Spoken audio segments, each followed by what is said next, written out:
போர்ல பல வீரர்களை தோற்கடிச்ச ஒரு வீரன் கடைசியில புல் தடுக்கி விழுந்து செத்து போயிட்டான் அப்படின்ற கதையா இந்த ஐபிஎல் டோர்னமெண்ட்ல கோப்பை வெல்லக்கூடிய அணிகளா பார்க்கப்பட்ட பஞ்சாப் மற்றும் ஹைதராபாத் அணிகள் நேற்று நடந்த ஐபிஎல் டபுள் கட்டர் போட்டிகள்ல வெறும் 160 ரன்கள் மட்டுமே அடிச்சு தோல்வியை சந்திச்சிருக்கு. அதன்படி இந்த டோர்னமெண்டோட முதல் பாதியில மாஸ் காட்டிட்டு வந்த அணிகள் தற்போது இரண்டாவது பாதியில புள்ளிப்பட்டியல்ல கீழே இருக்க அணிகள் கூட தோற்று வரும் சூழல்ல தற்போதைய நிலையில புள்ளிப்பட்டியல பார்த்தோம்னா தலையே சுத்துது அப்படின்னு தான் சொல்லணும். ஏன்னா முதல் 5 இடத்துல இருக்க எல்லா அணிகளுமே கிட்டத்தட்ட ஒரே பாயிண்டோட தான் இருக்கு. எனவே இந்த அணிகள் இனி விளையாடக்கூடிய போட்டிகள்ல ஏதாவது ஒரு போட்டியில தோல்வியை சந்திச்சாலும் கூட அவங்களோட பிளே ஆஃப் வாய்ப்பை அது பாதிக்கலாம் அப்படின்னு தான் எதிர்பார்க்கப்படுது. பின்னர் சிஎஸ்கே மற்றும் டெல்லி அணிகளை பார்த்தோம்னா ஒரே பாயிண்ட்களோட 6 மற்றும் 7வது இடத்துல இருக்கு.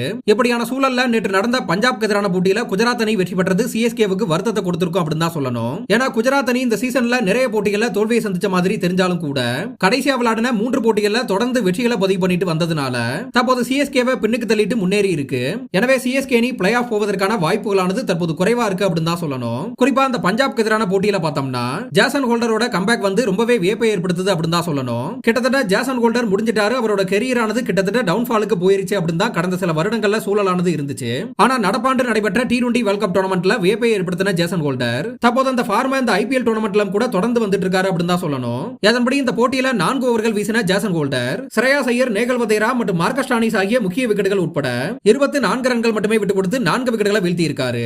இந்த நிலையில இந்த போட்டியோட ஆட்டநாயகனாக தேர்வு செய்யப்பட்ட ஜேசன் ஹோல்டர் என்ன சொல்லியிருக்காருன்னா, இன்னிங்ஸோட ஆரம்பத்துல விக்கெட்டுகளை வீழ்த்தின சிராஜ் மற்றும் ரபாடாவுக்கு தான் நன்றி சொல்லி ஆகணும். அவங்க எப்படி பவர் பிளேலே விக்கெட்டை வீழ்த்தினது தான் இந்த போட்டியில என்னோட வேலையை எளிதாக்கிருச்சு.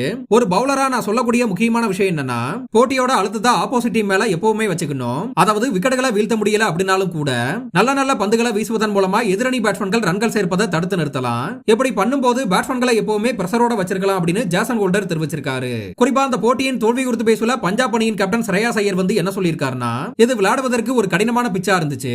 எனவே இந்த பிச்சில 160 ரன்கள் என்பது நல்ல ஸ்கோர் தான். குறிப்பா அந்த போட்டியை எங்க பவுலர்கள் கடைசி ஓவர் வரை எடுத்துட்டு போனதை பாராட்டியே ஆகணும். இந்த போட்டியில நாங்க தோற்றதுனால புள்ளிப்பட்டியல்ல பெருசா எதுவும் மாறிடல, இன்னமும் கூட நாங்க முதல் இடத்துல தான் இருக்கோம். எனவே இந்த தோல்வியிலிருந்து நாங்க பாசிட்டிவான விஷயங்களை மட்டுமே எடுத்துக்கிறோம் அப்படின்னு ஸ்ரேயாஸ் ஐயர் தெரிவிச்சிருக்காரு.